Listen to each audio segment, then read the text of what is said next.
राजा वीरभद्र बड़ा दयालु शासक था जो सचमुच जरूरतमंद होते थे उन्हें आर्थिक मदद देने में वह कभी सोच विचार नहीं करता था।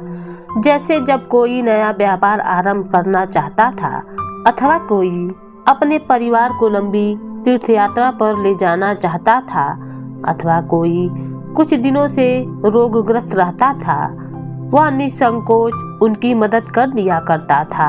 आश्चर्य तो तब होता जब वे सब राजा के पास जाकर कहते कि उनका नया व्यापार बढ़ रहा है, उनके परिवार ने अनेक तीर्थ स्थलों के दर्शन कर देवताओं के आशीर्वाद लिए हैं अथवा वह रोग मुक्त हो गया है और जीवन निर्वाह के लिए काम करने योग्य है। राजा को यह देखकर प्रसन्नता होती थी कि समय पर ही की गई उसकी मदद से वांछित परिणाम मिल गए। लेकिन उसे एक बात का बहुत दुख था। वीरभद्र का दूर के रिश्ते में एक चचेरा भाई था जिसका नाम वीरमूर्ति था। वह बहुत ही गरीब था। राजा उसकी सचमुच में मदद करना चाहता था, परंतु वह व्यक्ति किसी मदद से पूरा लाभ उठा नहीं पाता था। वीरमूर्ति एक अच्छा शिकारी था और भिन्न भिन्न विषयों पर कविताएं भी बनाता था और राजा को सुनाता भी था। राजा को कविता बहुत प्रिय थी। वीरमूर्ति जब भी आखेट से वापस आता या कविता सुनाता तो राजा उसे पुरस्कार देता, लेकिन धन का उपयोग करने से पहले ही या तो उसे चोर ले जाते अथवा मार्ग में उसका थैला खो जाता। इस प्रकार वह हमेशा गरीब का गरीब ही बना रहा। जब भी वह महल में आता तो वह मैले कुचैले कपड़ों में होता अथवा भूखा या प्यासा रहता। एक दिन वीरमूर्ति ढेर सारे शिकारों के साथ महल में आया। वीरभद्र उस पर बहुत प्रसन्न हुआ।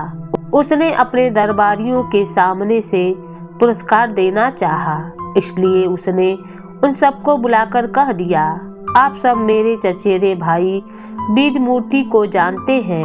आज उसने ढेर सारे शिकार मारकर अपनी बहादुरी दिखाई है। मैं आप सबके सामने उसे पुरस्कार देना चाहता हूँ। तब राजा ने विधिपूर्वक उसे एक चमकदार नारंगी भेंट किया और मुस्कान के साथ उसे विदा किया। वीरमूर्ति ने झुककर राजा को धन्यवाद दिया और दरबार से बाहर निकल गया। दरबार में कानाफूसी होने लगी। राजा अपने गरीब चचेरे भाई के साथ शरारत तो नहीं कर रहे हैं। राजा ने कानाफूसी सुन ली, लेकिन उस पर ध्यान नहीं दिया। न तो चचेरे भाई को और न ही दरबारियों को यह खबर थी कि पुरस्कार में दी गई नारंगी साधारण नहीं थी और उसमें मूल्यवान रत्न थे। वीरमूर्ति ने पुरस्कार के बारे में दोबारा नहीं सोचा। आखिर राजा ने दरबारियों के सामने उसकी बहादुरी की तारीफ की थी। उसके लिए यही बहुत बड़ी बात थी।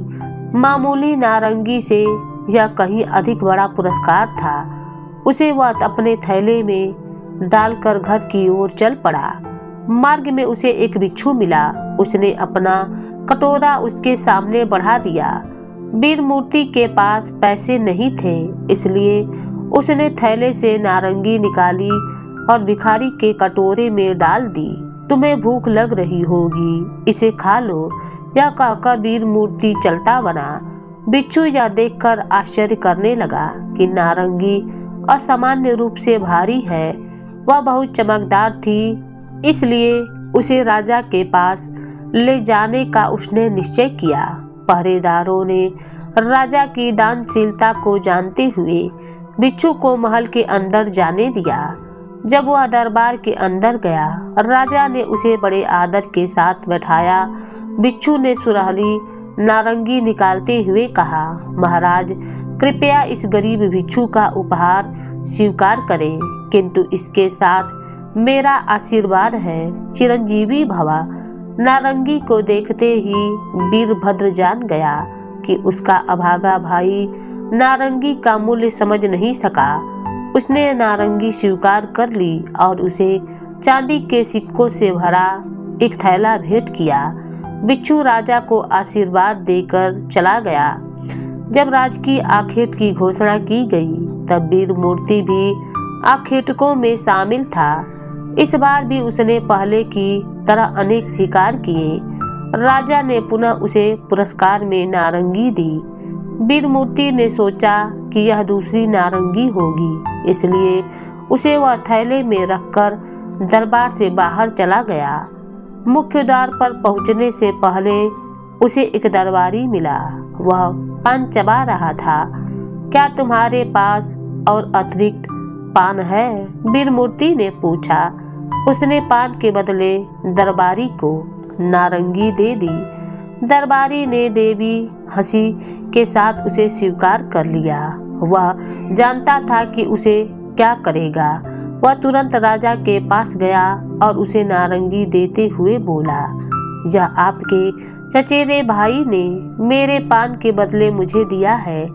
आपने उसे यह 2 बार दी, लेकिन उसने संभाल कर अपने लिए नहीं रखा। महाराज, उसे मदद करने का कोई फायदा नहीं है। वह जिंदगी में कभी कामयाब नहीं होगा। एक और राज की आखेट में उसकी बहादुरी के लिए राजा ने उसे तीसरी बार वही नारंगी दी। साथ ही यह कसम खाई कि यह उसकी आखिरी मदद है। वीर मूर्ति ने जब राजा के हाथ से नारंगी ली तब वह जमीन पर गिरकर टुकड़ों में बिखर गई। उसके अंदर के मूल्यवान रत्न बाहर आ गए।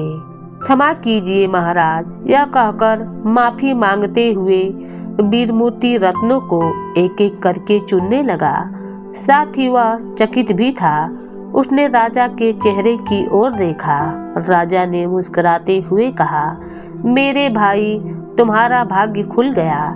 जब भी मैंने तुम्हें मदद करने की कोशिश की तुम करीबन इनकार करते रहे। तुमने नारंगी दूसरों को दे दी, अब तुम धनी बन जाओगे। राजा वीरभद्र ने उसे इतना सोना देकर विदा किया जो उसकी जिंदगी भर चले। वीर मूर्ति शीघ्र ही एक धनी व्यक्ति बन गया, लेकिन उसने निश्चय किया कि वह भी अपने चचेरे भाई की तरह जरूरतमंदों की मदद करेगा।